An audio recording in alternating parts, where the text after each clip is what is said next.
इस पूरी तैयारी के अंदर एक बहुत बड़ा मिथ ये है कि चीजों को समझना होता है, रटना नहीं होता। मैं कह रहा हूँ समझना तो होता ही है, सही बात है, लेकिन रटना भी होता है। बिना याद किए आप अच्छे आंसर नहीं लिख पाएंगे। जब तक चीजें याद नहीं है तब तक कुछ नहीं होगा। समझना तो है ही है, लेकिन चीजों को रटना भी है, क्योंकि बिना इसके ना तो आपसे ऑब्जेक्टिव क्वेश्चन सोल्व होंगे, उसमें ऑप्शंस में कंफ्यूज हो जाएंगे, ना आपसे सब्जेक्टिव क्वेश्चन में कुछ लिख पाओगे। पेन ही नहीं चलेगा।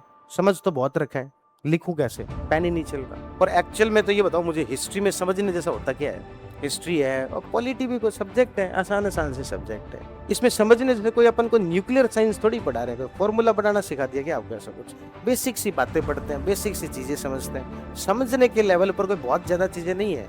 यहाँ पर ज्यादा फायदा तो वो ले रहा है जिसको याद अच्छे से है, ठीक है ना। हालांकि मैं ये नहीं कह रहा कि बिना समझे याद हो जाएगा। समझना तो पहला स्टेप है, लेकिन दूसरा स्टेप भी बहुत जरूरी है। कहीं पता लगे कि क्लासरूम में पहला स्टेप तो करके गए अच्छे से, समझ में आया कि हाँ आया, कोई सवाल नहीं है, पक्का समझ में आ गया, हाँ आ गया। अगले दिन पूछो भाई कल क्या पढ़ा था बताओ, सर समझ में तो आ गया था, याद नहीं है। मुझे क्या है ना कि वो फैक्ट याद नहीं होते।